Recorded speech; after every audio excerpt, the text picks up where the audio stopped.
Welcome back to the Fire Emblem Awakening playthrough. Last time we, to pretty much everyone's surprise, actually recruited Walhart himself to our side. Though he's pretty much only on our side because he's against Grima. This time, we're going to go for another one of the spot pass Paralogs. But first, maybe a few support conversations. Also, I can finally show what Walhart's stats look like. And enemies popping up everywhere. Might need to use those later, but not quite now. Wow, that's a lot of enemies. Anyway, if we go into inventory here, there he is, Walhart. Now, you'll notice that his stats are a little bit lower than they were when we fought him. His stats are higher on hard than his normal mode stats, but his stats as an enemy are even higher, so as you can see here, his HP is 1 point off max, and his speed and defense have gone down a little bit. Also, he's lost Pavis and Aegis since he was an enemy, so that's really annoying. Thankfully, he did keep the Wolfberg. Only Walhart can use it, so it would be a waste if we got it at any other time. Anyway, so weird to see his portrait looking the other way.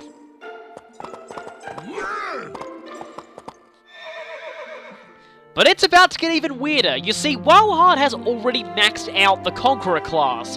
He's got everything that he can out of this class, and while his stats are very high, they're nowhere near max, and so I'm actually going to have to go and reclass him.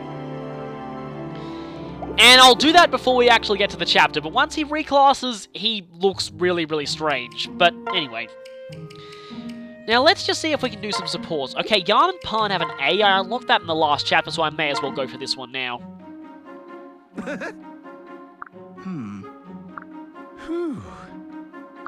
Right.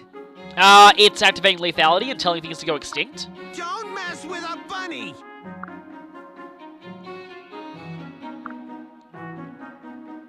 Well.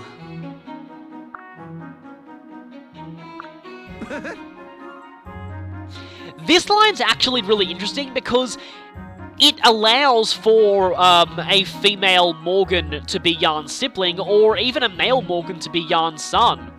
I like that they actually kept this line a little bit ambiguous.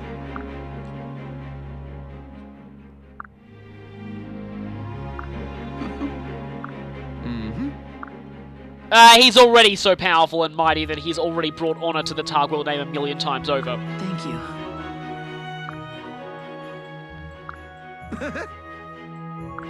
Yes.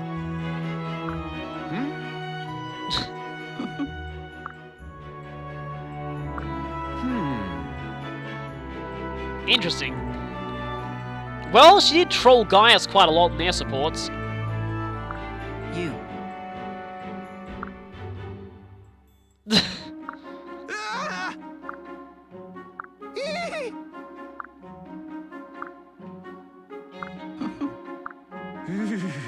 So, Pan's learned to troll people. Yeah, at least they acknowledge that her jokes are a little bit in bad taste and she needs to learn better. Why don't they do that with Henry? But anyway. And, okay, some other supports that we can do. Let's see. I could go for Lucina and Jerome's A. What? Like most of the supports between them, this one's also quite short. Very well. No. Almost reminds me of trying to get Volk to councils in Path of Radiance. What? He's so bad about it that Ike eventually concludes he should just tell everyone that Volk is dead.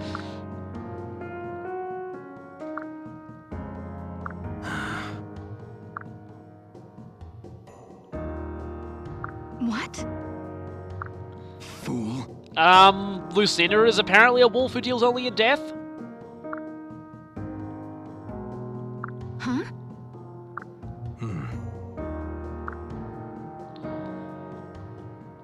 This pretty much sums up their relationship, at first. Very well. Right. And this is where things get a little more heartwarming. Not really until the S support. As much as I like the pairing, I am a little annoyed that they don't get much development outside of the actual S support, but anyway. And let's do another support that's leading towards a romantic one. Again, she doesn't like it when you do that. Oh.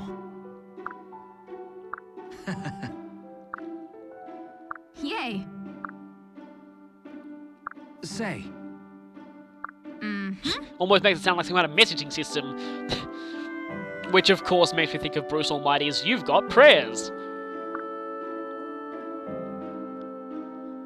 You know, something's telling me that maybe Naga's abusing this whole god thing to get more offerings. What? Nope. Because she isn't a god at all. A flower. So, Okay. I think Naga is trolling you. Now I know where Tiki gets that from.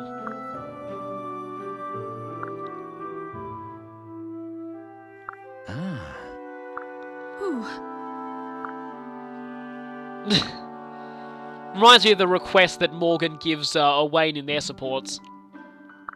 Say. You can because she isn't a... I give up.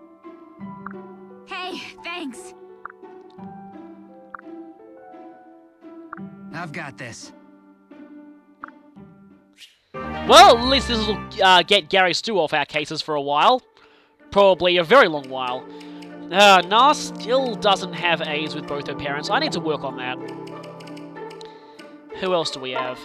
Jerome and Virion, Lawrence and Severa. There's a lot of supports. There are a lot of flyers in the next chapter, so I might as well go for a support with Virion here. Greetings.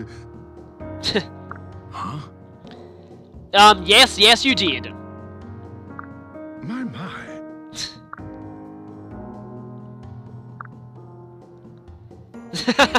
Oh, now I'm imagining Virion saying that. Virion probably does it when he's trying to convince Minervikins not to horribly maul him.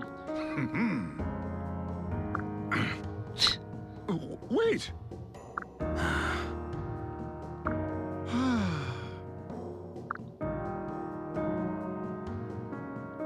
Oh yeah, Shurish is apparently the scariest in the army when she gets angry. And considering that the army now includes Tiki, who threatens to eat Anna in her support conversations with her, and Walhart and Gangrel at the moment, the fact that Shurish is still the scariest when she gets angry is just terrifying. What? No, yes. Ah, yes. Even scarier than Shurish's. Well, I mean, she's been spending time around the Dark Draco Knight, so of course she's more intimidating. No.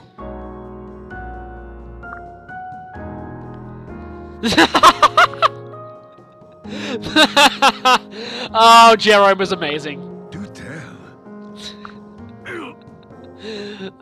Wow. Jerome's almost a male tsundere sometimes. No. Wow. Guess the Dark Draco Knight isn't so brooding and angsty all the time. Do I go for Lonku and Gregor's A or Severa and Lawrence B? Or do I go for either of them at all? Let me just check how long I've been recording for. You know what? I might as well get Severa and Lawrence to a B just so that they can go higher if I'm grinding them.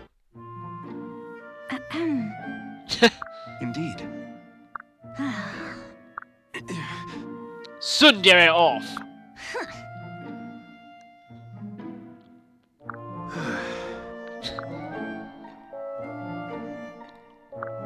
What?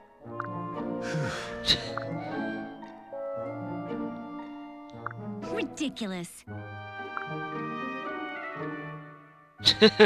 Yeah, so essentially tsundere off. They're trying to out-tsundere each other.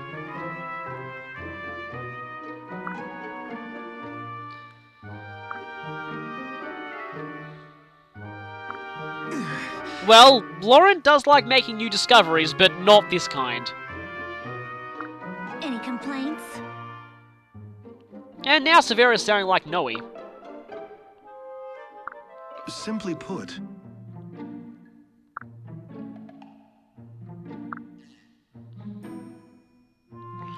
Exactly. Especially given the number of times I had to restart Nars Paralog because I lost Lawrence.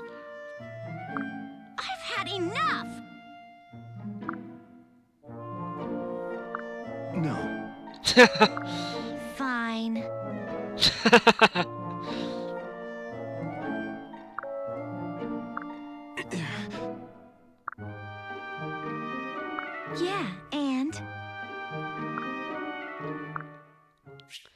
Well, that didn't exactly end well, but things will get better in the later supports.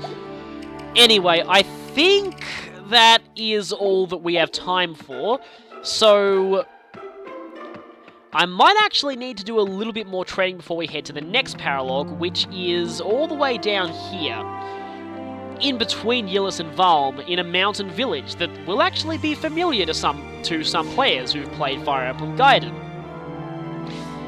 Anyway, though, at the moment, what I'm going to have to do is convoy those, and I might have to do some reclassing of characters who have already hit level 20. So I'll see if any second seals are on sale, and I'll be back in a moment.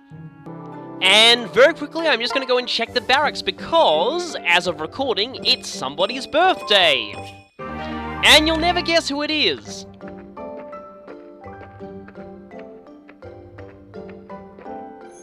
Yep, it's Basilio's birthday today. Right after we recruited the guy who killed him in the other timeline. That's awkward. Anyway, let's see what he has to say. Strength and resistance, pretty useful. Going a couple of rounds with the younger ones. 30 experience, which is useless because he's already maxed out. And apparently Crom dropped a glass sword. Again, at least it's slightly better than a happy birthday. Here's a stick.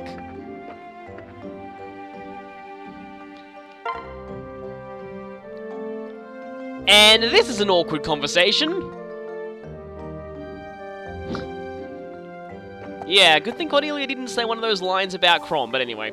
And yeah, here's a prime example. Tharia and Virion are both married to other people, so this conversation shows a handshake and not a heart.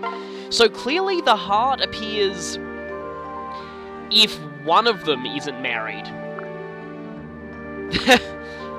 And Virion's having a good headache.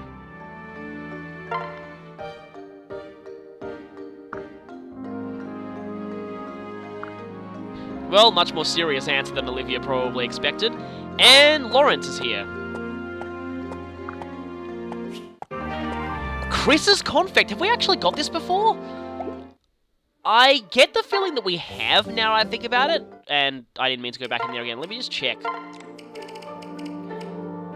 We have 3 of them, apparently. So I've probably mentioned before that, this is named after the default name of the avatar in New Mystery of the Emblem, Heroes of Light and Shadow. Well, the one that wasn't officially released over here. I also have 3 Ticky's Tears for some reason. Actually, speaking of which, I haven't used my boots yet, I just realized. Yeah, permanently increases movement by 2, and you can only get 2 in a playthrough, and really, I should use them now, considering that we're almost at the end, so, you know what? I may as well give them to Kellum. I mean, he's in an armored class, though he might be switching to a mounted class soon. Yeah, that is annoying. But you know what? Kellum needs some attention. Let's give the boots to him. So yeah, you can see that his movement is now permanently 7, and if he reclasses, it'll be even higher. Let's see if it'll show up if he reclasses to... Yeah, Great Knight, he'll have movement 9. So yeah, boots pretty useful, and I'm really annoyed that I haven't used them earlier. Apologies for the change in how I might sound here. This is being recorded over a week after I recorded the last segment of this because I, kinda got sick. But anyway, I unlocked quite a lot of extra supports off screen, but I might wait until the next chapter to do those because we've already done a lot of supports now. Why do you still have that bullion?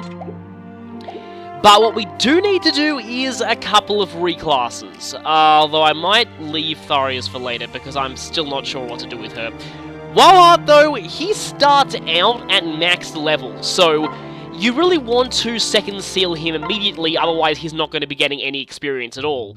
You can actually second seal him right back into Conqueror, and he'll have the exact same stats he does at the start, but I want to get him at least one other skill, so, even though we have way too many Great Knights, this class does use the same weapons as his Conqueror class, and I'll be getting Luna, and thus we'll actually be hearing him use his critical quotes more often. And those are pretty insane, so I'm going to go ahead and do that. Though prepare for a massive, massive colour shock.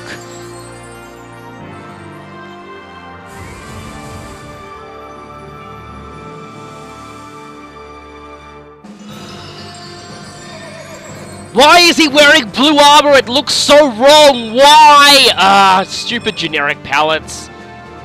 Anyway, though, that class is basically the same as Conqueror, just a bit slower, but with a bit more strength and defense. But I'm going to go ahead and see if I have any spare silver swords and silver lances to give him, because he needs full command of the entire weapon triangle. Oh, I have a free brave sword. I might save that. Wildheart is already powerful as he is and has no need for brave swords. Well, at this point, 3 brave lances. Yeah, I'll use those later. So, yeah, full command of the entire weapon triangle, just the way Wildheart likes it. And now I'm going to reclass Lissa, because I need to use her in this next chapter. And I'm going to go and reclass her to Valkyrie, because it's not going to give up her tome offense, it's just going to make her mounted. Her defense is going to be extremely low, though. Not all that much lower than War Cleric, but still.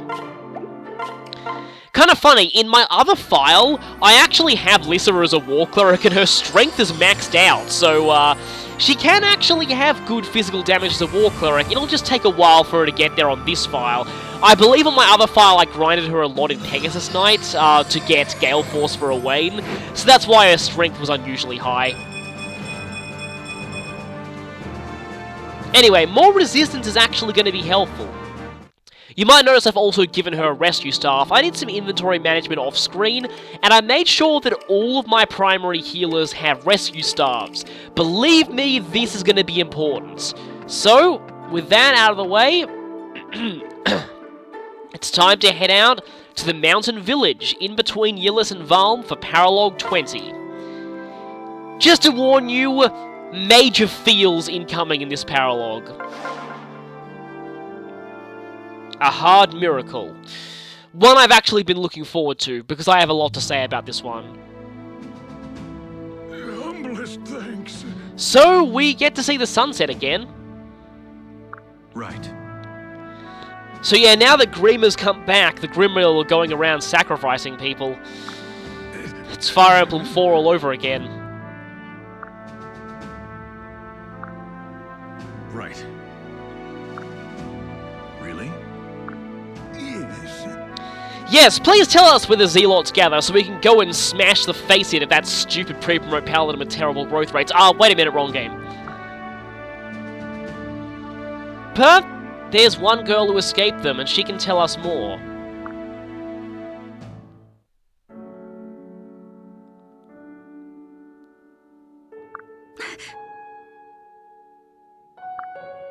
No.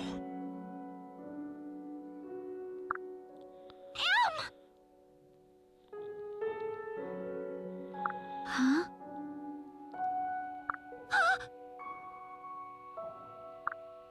Sister!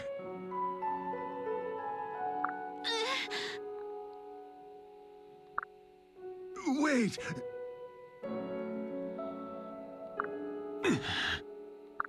Yes.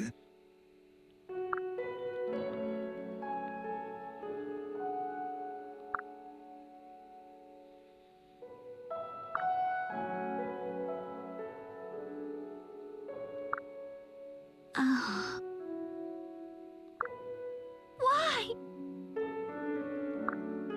Sister.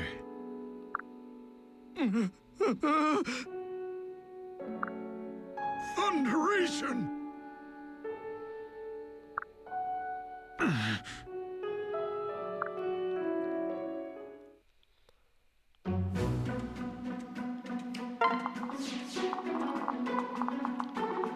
So, we have to fight these Grimleal. We have to fight them and protect her. She's back, but not as we know her. I wouldn't even go so far as to say she survived her previous fall off the cliff, because really, the Emmerin we knew is dead. Her body survived, but her mind didn't. But we do know one thing. We can't let Crom watch her die a second time. So, We're going to protect her, and for that we're going to need rescue staffs. Now, there are a lot of magic users that we're going to be fighting against in this chapter, even though the Dark Flyers all have Silver Lances as well. Because of this, all the Sorcerers, all of the Dark Flyers, the Dark Knights, really the only main non-magical enemies here are the Assassins. Because of this, we want to bring as many characters with high resistance as possible. And because of that, I know just the person to bring here. We're obviously going to bring Lissa here, and Maribel. Obviously, Lissa's friend needs to be here to support her for this. Going to bring Mary Sue as well. Going to bring Virion for all of the Flyers. And here's the thing. I remember I mentioned before that I actually trained Frederick because I needed him for something. This is what we need him for. Frederick has unique dialogue in this chapter, so I'm actually going to have to bring him here, even though I'm not really officially using him. You might notice I actually did grind him on, actually in DLC. It's for a character I'm not using, so anyway. I grinded him all the way up to maximum in Great Knight, and to 15 in Paladin, and now back into Great Knight, so he's a lot stronger than well, he's more caught up with the rest of the army, basically. Now, as disrespectful as this sounds, I'm also going to bring Wildheart, because we just got him in the last chapter. Of course we need to use him. And with that, who else should we bring here? I'm bringing Inigo because, again, bow user for the Flyers. Now, do we need the Severa? I actually think we might need the Severa here. Brady and Maribel are going to pair up. Again, I have Brady with a rescue staff because we're going to need these. Virion and Frederick are going to pair up because they had a support earlier on in the game.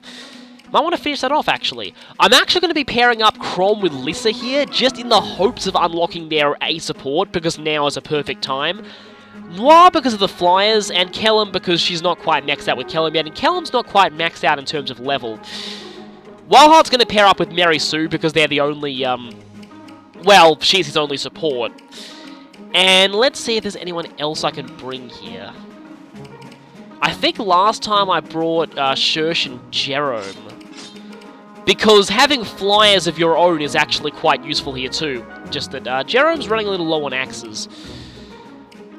And we have one more deployment slot. And, oh, right, okay. We have one more deployment slot. We're not sure who to bring.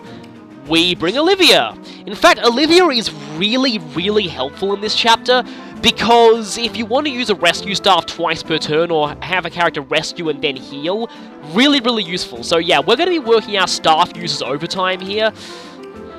Then again, Gangrel really should be here for this chapter. Gangrel really should be here, but I did use him in the last chapter and his level is maxed out. Don't worry, Gangrel will get his chance to talk to Emerin later on, but maybe not now. Okay, let's... Hey, well, actually, why is Severa here? Who's she pairing up with? Oh, right, that's it. I need Severa and Laurent, don't I? Because of, yeah. Which means I have to, kick out one person. Oh, right a minute. That was stupid. Wait a minute. I need to bring Lucina here, because she needs to be here to help her aunt. Where are you? There you are, Lucina. And with that, I bring Laurent to support the Severa. Now, in terms of inventory, you're still in E rank in tomes, and you're not going to be very good with them. You're running a little low on magic, but you should be fine. Everyone else's inventory I kind of sorted already. The Severa, though, Are there any better axes you can use? Or just C-ranking axes. Do I have any spare killer axes? I don't really. Anything else that I could use? No, you need a higher axe rank to really use anything else. Any good swords, though? Apart from the Balmung. I might actually need that next chapter, but not now. Yeah, I'm gonna need to restock my killing edges as well.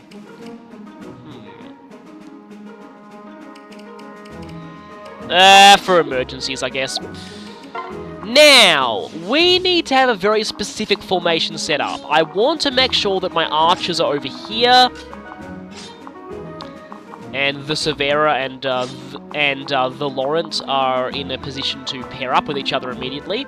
Oh yeah, Reclassing is a really useful spell to have here too. Also, Rescue Staves, and for that reason, I want to make sure that I can get into a very specific point on the map. I want to make sure that whoever has the Rescue Staff can go here. This is the one place where if we Rescue Staff Emerin, she's guaranteed to be safe. So yeah, I need to make sure that my Rescue Staff uses over there. And now, the Severa can reach the Laurent, I believe. And, okay, Virion. Virion needs to go around there.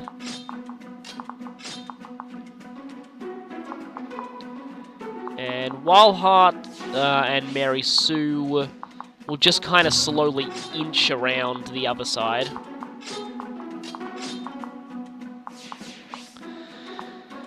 I think this looks to be good enough of a positioning. Okay, let's go. What?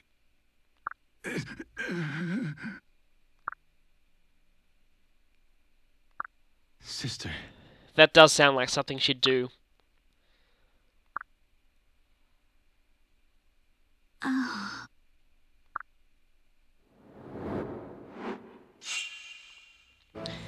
But I think the first thing we need to do here is... I really don't think this music is all that appropriate to this chapter. So, what we're going to do is, we're going to go into options. We're going to turn the music volume off. And after I make a save, we're going to play something a little more appropriate. So, I think you all know what song we need to play here. Okay, so the first thing we want to do here is lock in all ranges and then send Lissa around here. I was mentioning this in the preparations. This is the one square that if we Rescue Staff Emerin from, she is guaranteed to be safe. So we're going to do that. You definitely want to Rescue Staff Emerin because otherwise a lot of these enemies pose a massive threat to her. Now, Emerin herself has no weapons, but the really good thing about her is she never moves under any circumstances at all. So, you don't need to worry about NPC-itis at all. She's always going to stay there, so she's actually about 100 times smarter than all of the other NPCs in this game combined. Now, I'm going to put a few characters on the edge of this enemy range here, because what we want to do here is we want to lure these Dark Flyers into having no choice but to attack us at range, and we're going to put a bunch of bow users in their path. So, hopefully, well, bow users and Reclassing users, so hopefully we're going to bait them into having no choice but to attack us. Septimigo, I really would like to give you an iron bow, since you can actually use those now. Probably should have done that in the preparations, but oh well. Virion one-shots them with a silver bow, so I'll do that. And then, I guess I'll equip Reclassing and Brady as well. So, hopefully all of these enemies will just go and destroy themselves on our line of range attackers here. Meanwhile, speaking of range attackers, Wildheart is going to go all the way down here and equip the Wolfberg, because that's a long-range weapon. It's a very powerful weapon as well, so one of the best things about recruiting Wildheart, actually, and Lucina's going to just head towards the village. I might need her later, but not quite yet. Now, annoyingly, there are a lot of Maya enemies on this map, and they can be kind of a threat to Wildheart. Thankfully, he has an absolutely enormous amount of HP, so even these assassins who are doubling him, he's got great HP in defense, so he tends to do a pretty good job of surviving these guys, even though they're doubling him. And Wolfberg does an enormous amount of damage. And this is going to be a one-shot, isn't it? Yes, it is. Gonna need to heal Virion after this, though, because I knew he'd get hit there. And that's one flyer down. Definitely want to take out these flyers, because otherwise they're going to fly in and attack Emerin. Now, I think I'm going to need a nice dodge there. This is your last dance. And completely useless soul. My turn. Oh, that's annoying. Alright. But that'll do it. See, Olivia's actually contributing to dual strikes now, which is awesome. Of course, she wouldn't actually have had to do that if I'd equipped Inigo with an iron bow, and that's a very good level up. And let's see if Brady can take this one out. Probably not, because, yeah, no doubling, and I doubt a dual strike from her is going to do enough to finish it off, and it missed anyway. Yeah, she's only in a C rank in tomes at the moment, so she doesn't really hit too hard with magic. Hopefully that'll change soon. And we have some sorcerers and some more assassins incoming. And yes, Emerin never moves on the other phase, thankfully. So we can just focus on taking out these enemies. But first, I'm gonna have to remember to heal Walhart, because if I get too unlucky with these enemies, I mean, their accuracy is pretty terrible, so I shouldn't get really unlucky with them. But, I'm just gonna see if I can just snipe this guy from a distance. We can do it. I am inexorable.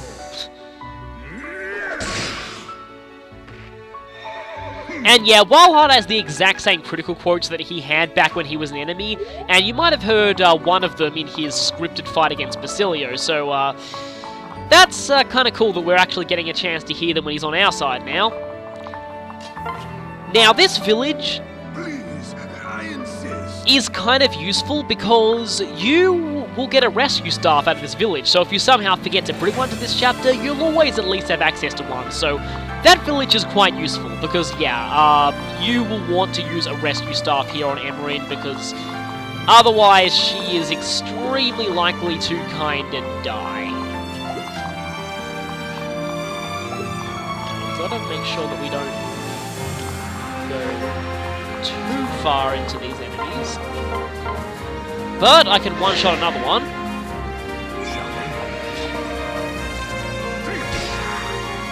Now, it was very noticeable there. The enemies in this chapter, despite actually being living Grimoire members, they make risen grunts in battle. So that implies that maybe these enemies were going to be risen at one point in development. That would make sense, but yeah, they use risen grunts.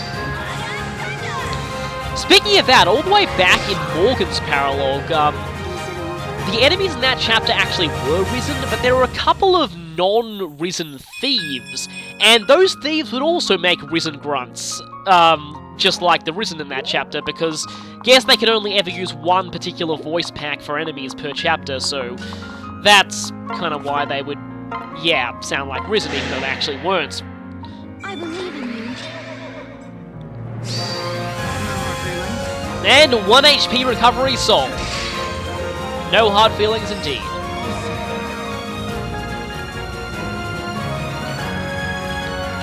And a medium bullion, which will be much appreciated because I'm kind of running low on money at this point. Now, I want to see if I can lure at least one of these assassins, so I can hopefully attempt to take them out. Let's see. Well, I think Laurent can get into range. Just going to equip a better accuracy weapon on the Severa here. And I need to heal Wildheart, so I'm gonna go and... What's the furthest distance I can go and still being able to heal Wildheart? It is evidently there, okay? And that's pretty much a good use of my last use of this staff, healing Wildheart to full health. And yeah, no more physics staff, but that was a good use of it. And now... Crom, Lissa, and Frederick all have special conversation with Emerin in this chapter. You don't actually have to do these. These are all entirely optional, but I want to show them just in case.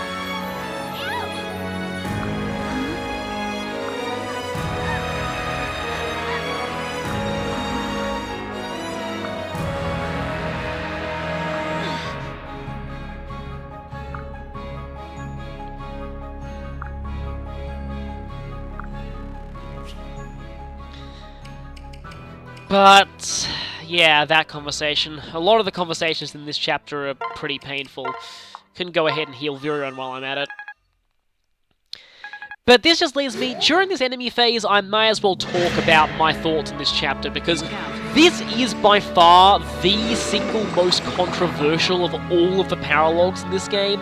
There are a lot of people who think that the very fact that Emmeryn survived completely wow, that hit, really? Completely devalues the entire Pledgia arc and her sacrifice. Personally, I don't think that at all. In fact, I honestly think this actually makes it even worse. The thing is, like I said earlier on in the preparations for this chapter, Emmeryn, the person that Emmeryn used to be, did die back then.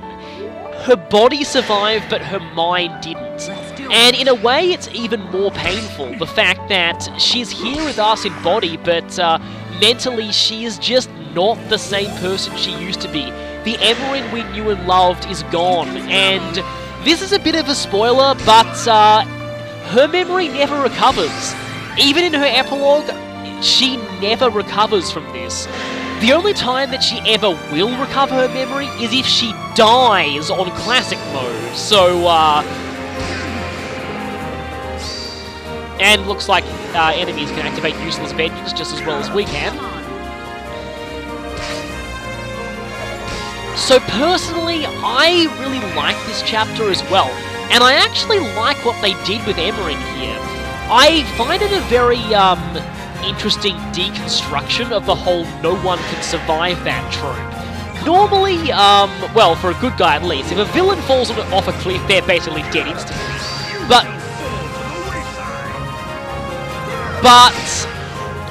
normally, the easiest way to make sure that a good guy is not dead is ironically to have them fall off a cliff. It tends to be the easiest kind of death to survive in all of fiction. And I really like what they did with Emmeryn here, showing the consequences of that kind of thing. Showing that if you're gonna be more realistic about this, anyone who did survive a fall off a cliff would probably be pretty badly scarred. And in this case, the fact that even though she technically survived, she's got brain damage so bad she can barely even speak coherently. I actually quite like that as well. I mean, it's painful, but you don't often see depictions of brain damage in video games. And that's why I also kind of like this spot past Emmeryn for that as well, because, again, she depicts something that you don't see very often in games, and it does it quite, at least in my view, actually kind of tastefully and accurately.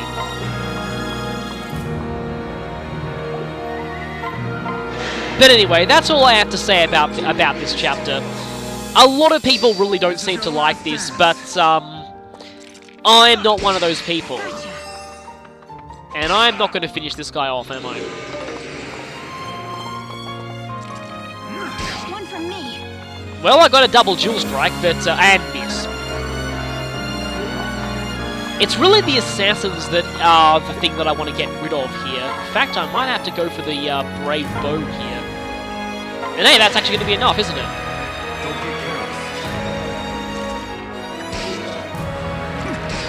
Nice 12 there, Virion. Brave weapons are very useful for being able to actually double these assassins, because they're really, really hard to double otherwise.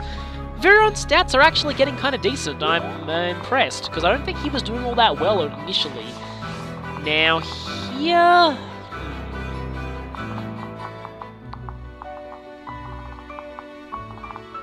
See, last time I think I switched Mary Sue over to Lucina and tried to use her a bit here, but I don't want Wildheart to get hit by all of these guys alone, and because of that, I think I'm actually going to have to go and use a physics staff. Let's see. That's going to leave him 1 HP off being fully healed, but I think it's actually necessary. And from here, I'll see if I can have Crom take this assassin out. Might have to go for a brave weapon again. Though, while I'm here, I'm going to go ahead and convoy a miniature lance, because that's going to be useful a little bit later.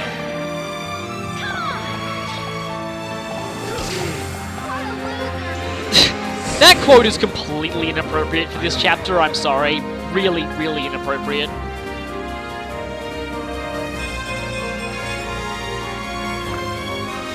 And speaking of inappropriate, Emery is... well, she's not quite safe, but...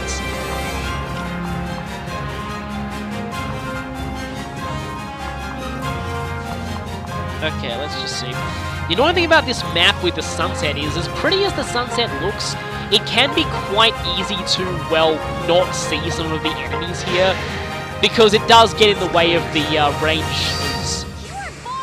of enemies here. Thank you, Lawrence. That was mine. I would not have liked it if that had criticaled. And Emerin is safe. Okay, last time I did this, I think Walhart was actually fine, so let's go for this again. I really want Walhart to hit level 5, because that way, really? Really? Wow! Okay then! That is incredibly annoying. You know what I'm going to do now? I'm actually going to bait that assassin out with Lucina. Let's just hope they take the bait, because that was absolutely incredibly irritating. Thankfully that Maya missed, because if it had hit, Walhart might be in danger here.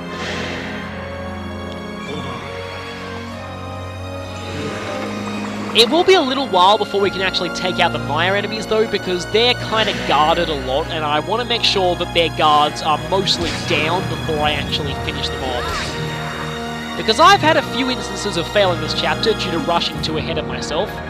This is honestly not a particularly hard chapter, at least compared to the last one, but you don't want to rush into these enemies, especially the powerful magic users. What the heck are you doing there? You can't even kill even if both those wastes hit, and she's gonna completely and utterly destroy you. Like that. Yeah, I don't know why you did that, but I'm glad you did, because that's one less enemy I have to worry about. Now, I think I actually do need Mary Sue to dual guard one of these. Last time I attempted this, she did. And Wolfberg really useful in the fact that it's a 1 to 2 range weapon, and is incredibly powerful, and has a pretty decent critical rate. If there's any weapon that you want to use Hamron Staves on in the main story, it is Wolfberg. Because you can't actually get another one outside of Frick, this is bad. You can't actually get another one outside of DLC. So if you're not buying the DLC, definitely a good idea to use a Hammer and Staff on this weapon. And Walhart is getting very unlucky with his strength growth here. He has the highest natural strength growth in the game, I believe. So a bit weird that he's getting unlucky with it, and I'm actually safe here because... well, she dual guarded that one anyway.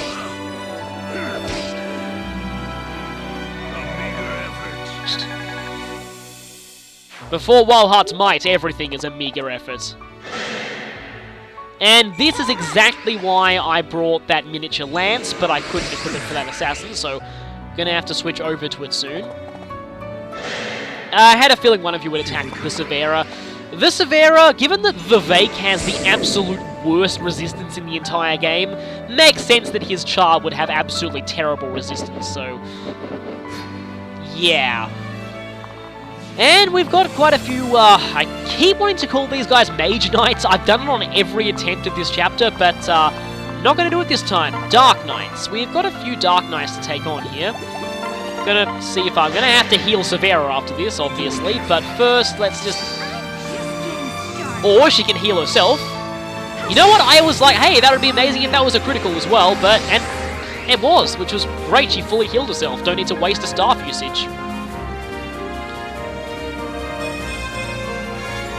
And yeah, even though Severa and Lawrence are only at a B support, they have an enormous chance of dual striking due to Severa's insane skill stat, so yeah, that's actually pretty cool.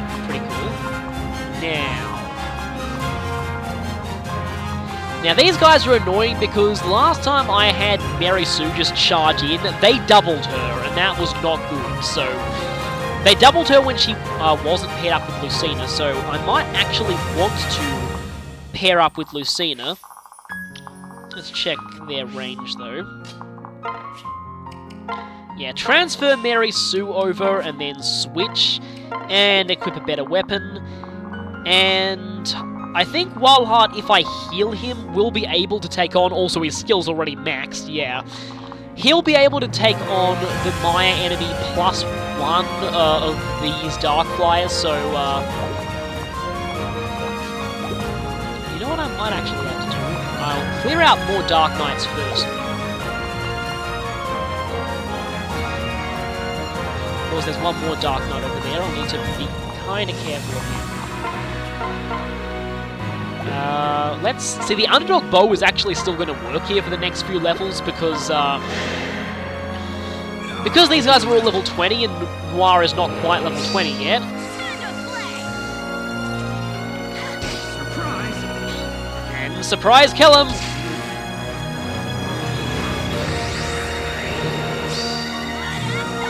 And yet another unnecessary skill activation quote. That's the one thing about Vengeance. Its activation rate is so high, you kind of wish that you didn't get activation quotes for it. That's a pretty nice level up, though. Going over 30 strength is good. And now, let's just see... I think I can actually stay out of your range, so... Though I actually might want to take you out quickly, just so that you're not around when these flyers inevitably rush us, which will happen eventually. And I'm going to have to use the miniature lance here, and I'm going to have to heal Crom as well. I would have liked an Ether, Lunar, or Critical there. And there's the Luna. The miniature lance has incredibly low might, but it does have a high critical rate to make up for it. Well fought. Probably the closest thing to a ranged killer lance that's possible in this game. And see, what I need to do here is... Am I in range of Wildheart? Yes, I am. Though I'm not sure if that's actually enough health.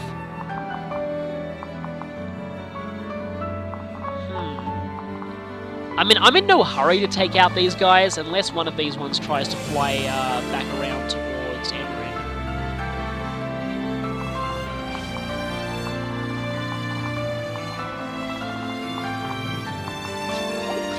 And if that's the case, I can protect her with Virion, so... Or I could actually attempt to...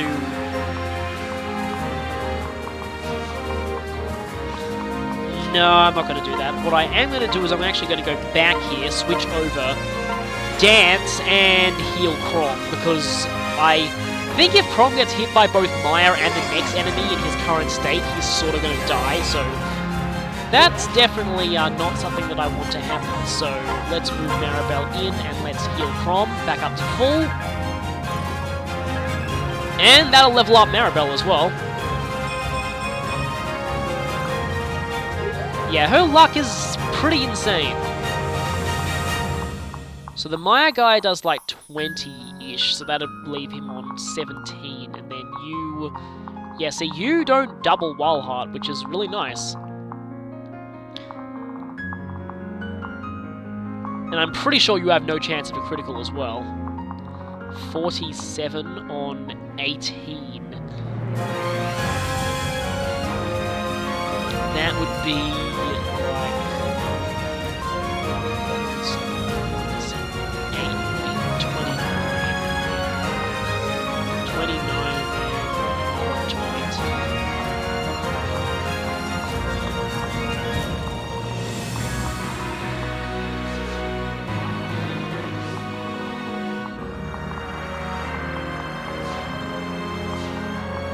20. Again, I'm pretty much in no hurry to get rid of these guys, but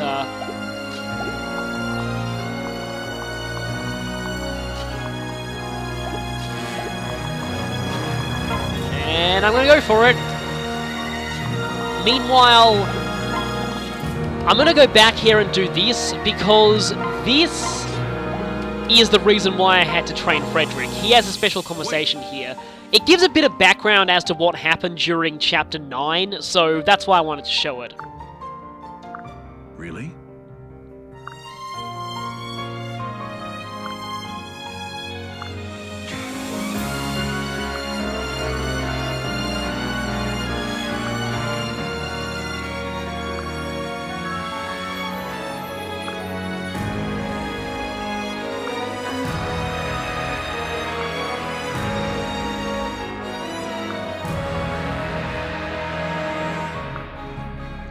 And that conversation leads me to want to mention something.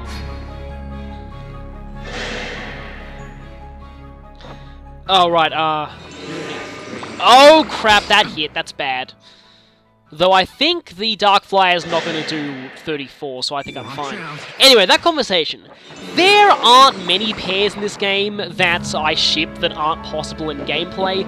One of them is Basilio and Flavia. The other is Frederick and Emmerin. I don't know, am I the only one who wishes Frederick and Emmerin could be paired? It just, I know it's kind of cliche, you know, a knight and the lady they serve, kind of like Erica and Seth, as in terms of, I can't double you. Kind of like Erica and Seth a bit, but it just, I think it would actually fit quite well. Just the way they both look out for Crom and Lissa, and their personalities are kind of similar as well. I challenge my fate. Frederick and Emmerin, I mean. And it just, I really like that pairing, if it was possible, so... Yeah, one of the few pairings in this game that I'd ship despite it not actually being possible in-game. Aha! You have made a grave mistake! Just checking to make sure those aren't famous last words.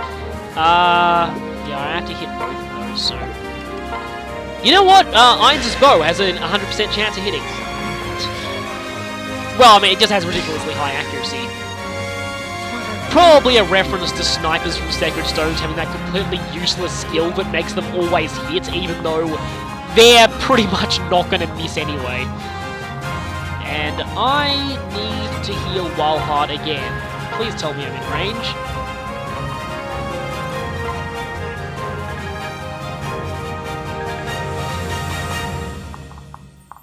And this is why having a dancer can be useful.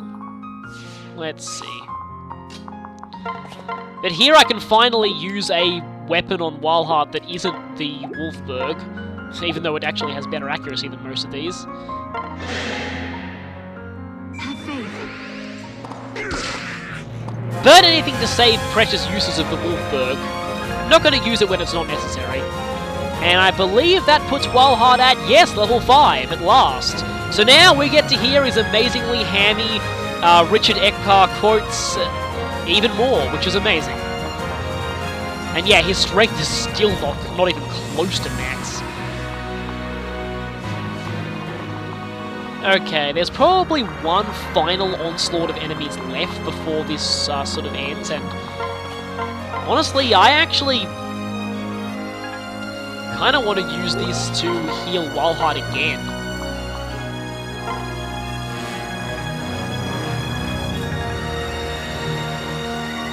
And, okay, there are some more enemies that are going to be attacking us quite soon, but they are pretty much the last waves of enemies here. See, that guy's not actually moving yet. I am a little suspicious of that. So for that, I'm going to go and have a range attacker sit there.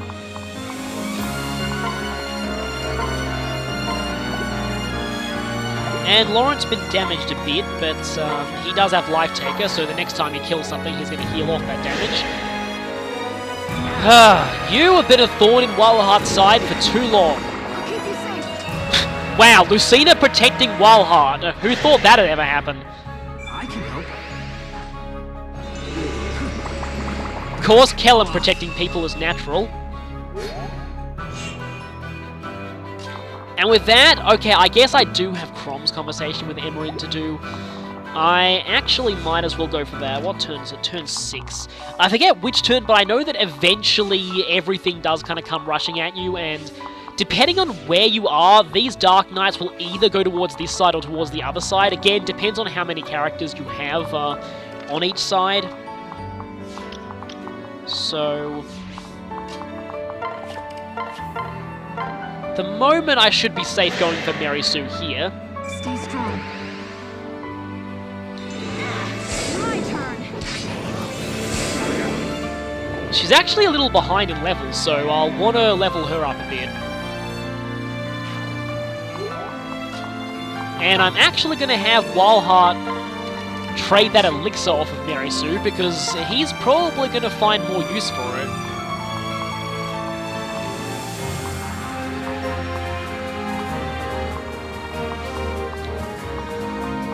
And let's see. Wildheart is still kind of damaged. Hopefully this will be the last time that Maribel has to do this.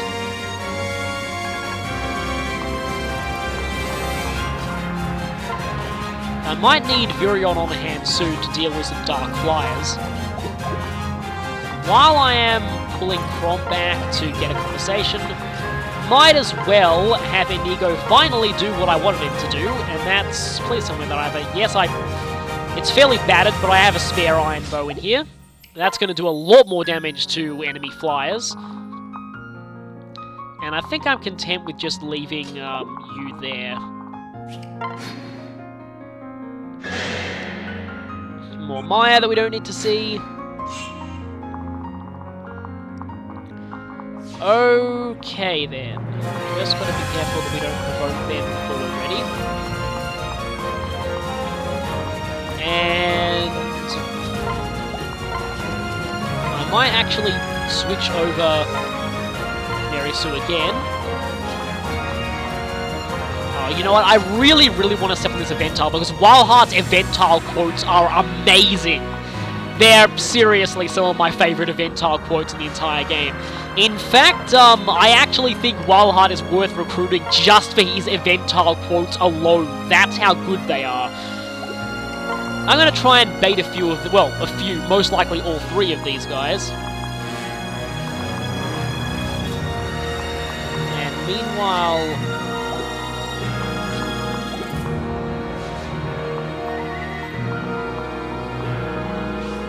I might be able to bait a few of them as well. Again, don't want to be too...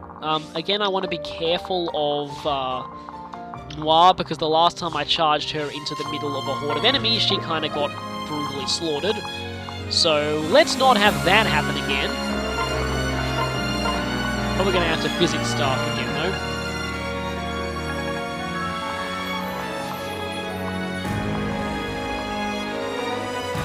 Now, the boss does have Maya, so bear that in mind. I don't want too many of these enemies to go towards the rest of us, but if there's one person in their attack range, chances are they're going to be baited into going after them.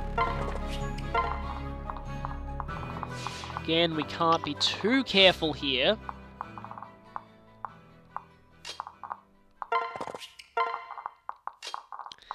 And one final conversation. Sister! Listen.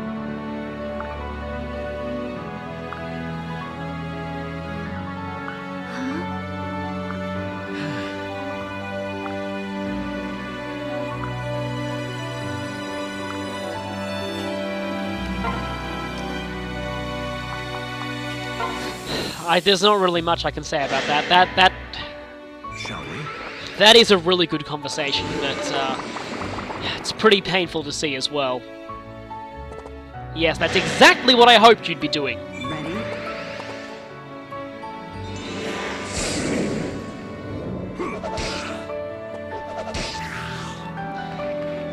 Sadly, Wildheart's class's terrible skill cap is going to be a problem for activating Luna, but at least when he does activate it, we're going to hear an amazing quote.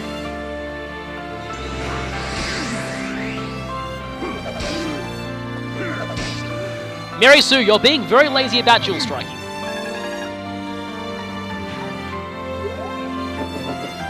And that's exactly what I'd hope you do. Yeah, seems like the enemies here, it's like moving into the range of one of them provokes all of them into attacking. Pretty standard thing.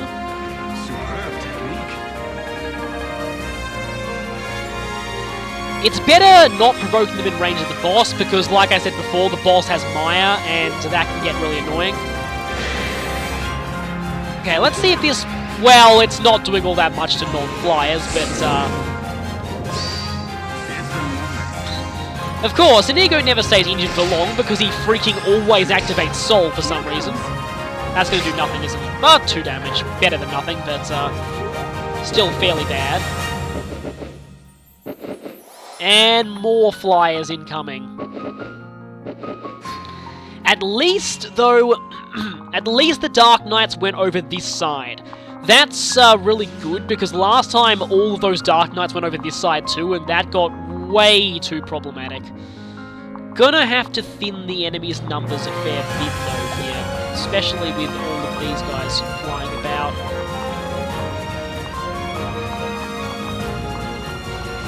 Don't want a repeat of the last incident where Noir kind of got killed. And might as well go for the underdog bow, just for some extra evasion. 2 HP lost Vengeance. That equates to 1 extra damage. Is it over? Not quite, sorry Noir. Few more enemies that we need to get through. And yes, this is why I equipped the... See, Iron Bow, much better damage with the Iron Bow than with the other one. But even then, there's an assassin here, and there's a whole bunch of enemies.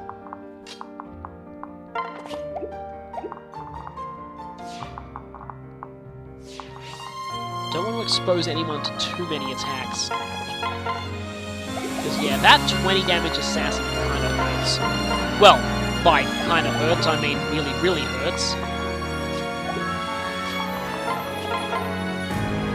As good as evasion as Aniko's going to have there, I am quite worried about all the damage these enemies cause. In fact, you know what I'm going to do? I think well, I was originally going to say I think I'm going to retreat here, and then I realised, oh wait, Noir is in the middle of a ton of enemies.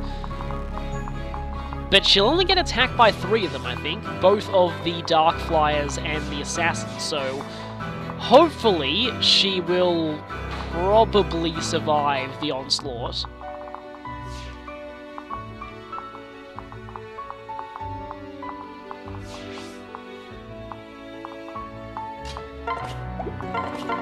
Yeah, I just don't want a repeat of the last, my last attempt at this chapter, which ended very badly.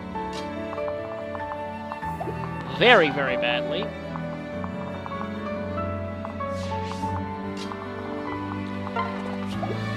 Yeah, I actually think I am going to try and pull back here.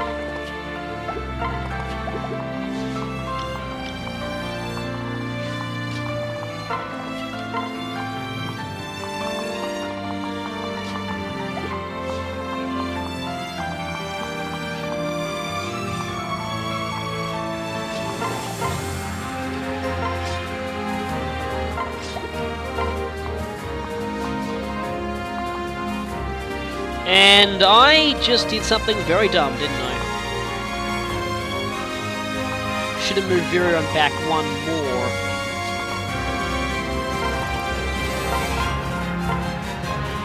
Please tell me that doesn't mean that I have to do this whole chapter again. I've already had to restart twice, despite my claims this is not a hard chapter. It really isn't, it just,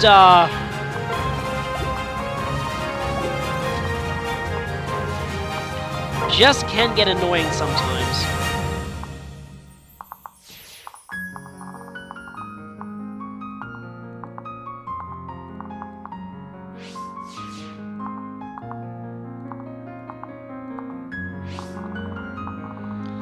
Okay, so you two...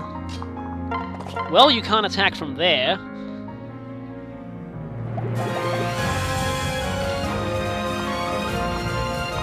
Okay, yeah, I definitely double this guy even without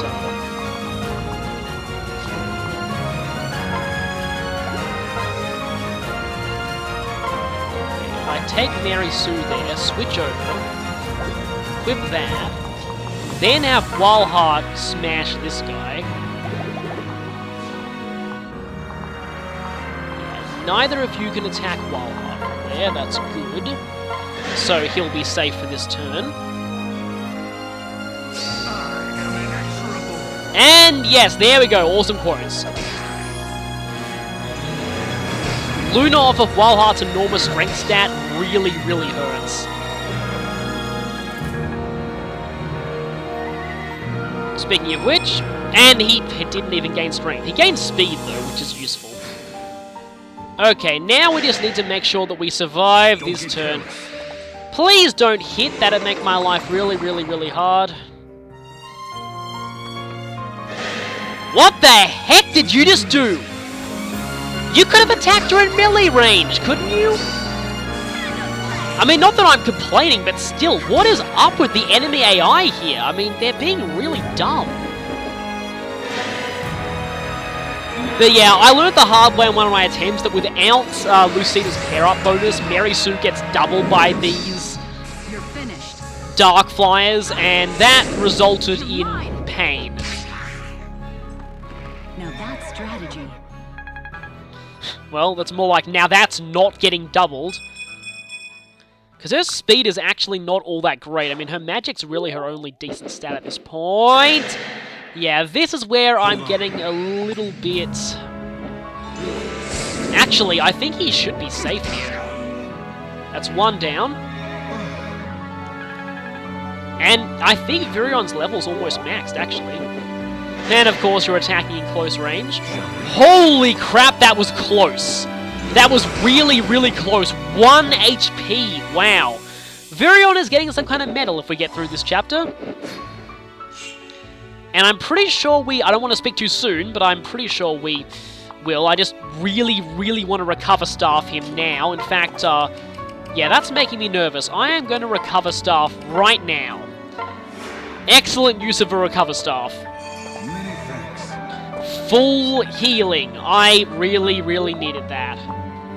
And yeah, he's only 2 experience off of actually maxing out his level, so let's let someone else get this one.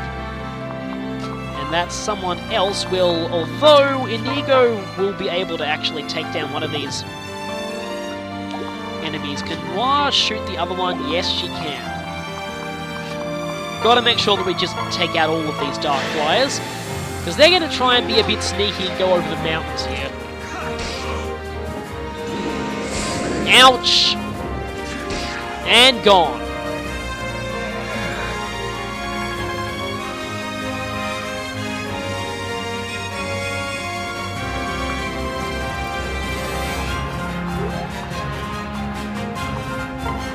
Oh, and she doesn't even need the longbow to do this, so I can get a one-shot with the silver bow. And of course, she activates Vengeance.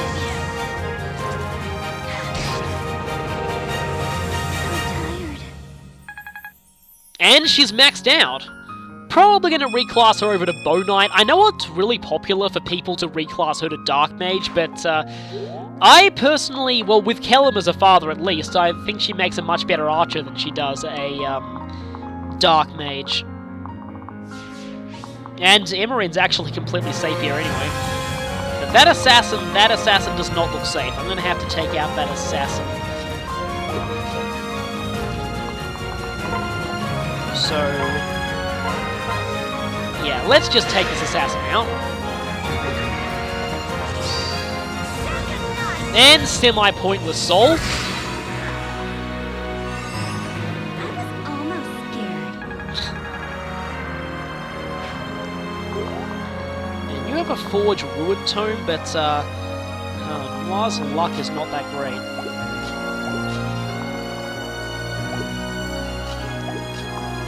See, I might be able to take you out, but first I'll need to see if Brady can finish you, which he probably won't without some help. In fact, I highly doubt that Maribel's gonna...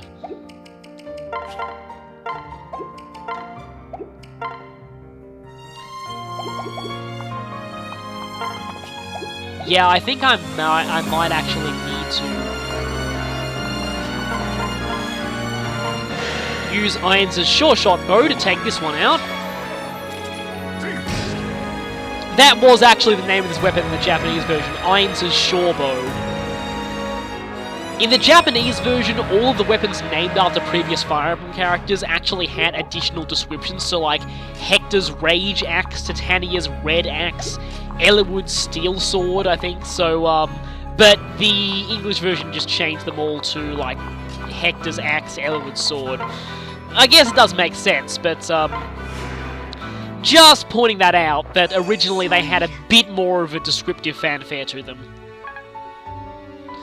You probably couldn't actually fit all of those characters in English, because like in Japanese, for example, like Rage Axe is 2 characters, so yeah, a lot easier to fit those kind of weapon names in Japanese. Speaking of weapon names, come on, Wildheart, get one of your amazing quotes.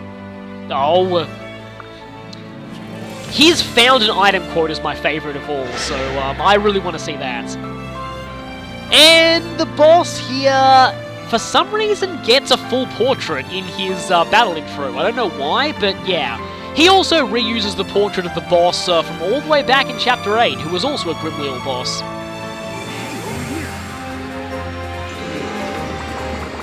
But yeah, reused portraits is kind of annoying. I've heard that in Fates they're actually back to doing what Shadow Dragon and Path of Radiance did, where every single generic boss has their own unique portraits. I'm glad they did that, because I really don't know why for Awakening they suddenly decided, oh, let's just completely reuse the bosses of certain, portraits of certain bosses. They haven't done that since the original Fire Emblem 1. Normally they at least palette swap the bosses, but weirdly enough, here it's just like, oh, let's just reuse the portrait entirely.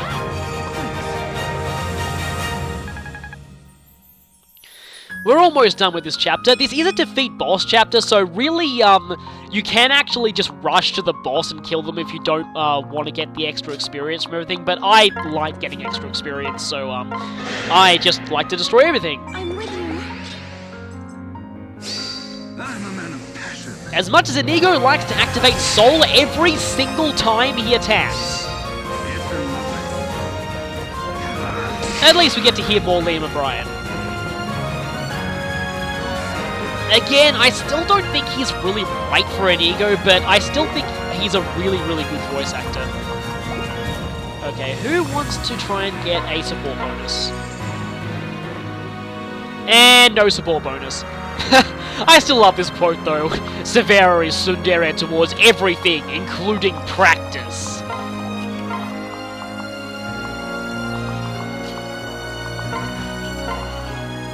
And yeah, this boss is not going to last long at all.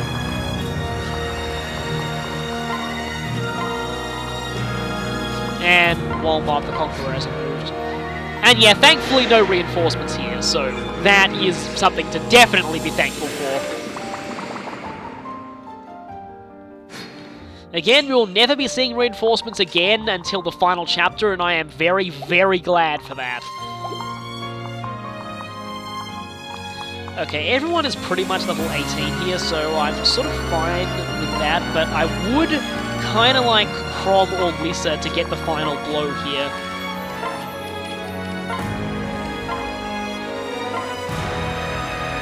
Because that would be appropriate for this chapter. And Maribel is maxed on level, so now she can do role reversal and maybe go to Lisa's class.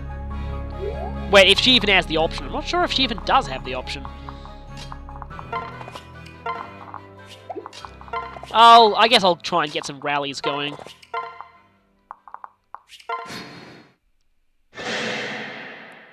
Never. And no one cares about your Maya, even though Virion just got hit by it.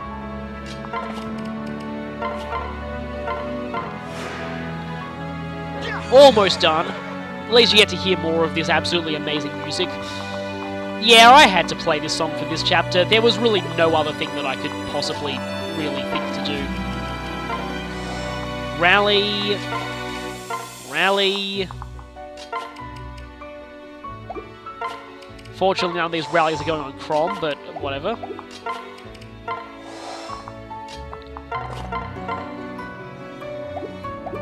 Now, I want to finish you before you equip a better spell, so...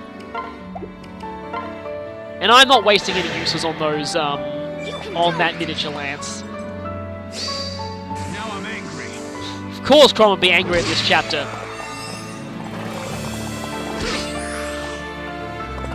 And yeah, you can hear those risen growls there, but this guy is apparently not a risen. And with that, we get a talisman, and we end the chapter.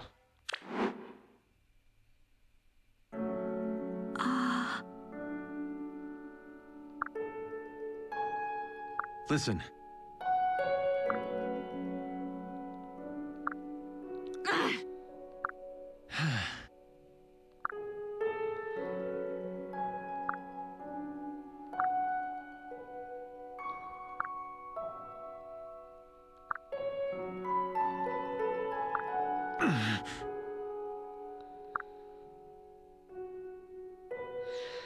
This pretty much sums up why I still like this chapter and don't think it devalues anything that happened previously. Don't cry. Emerin does get new voice clips for, her... yeah, appearance here.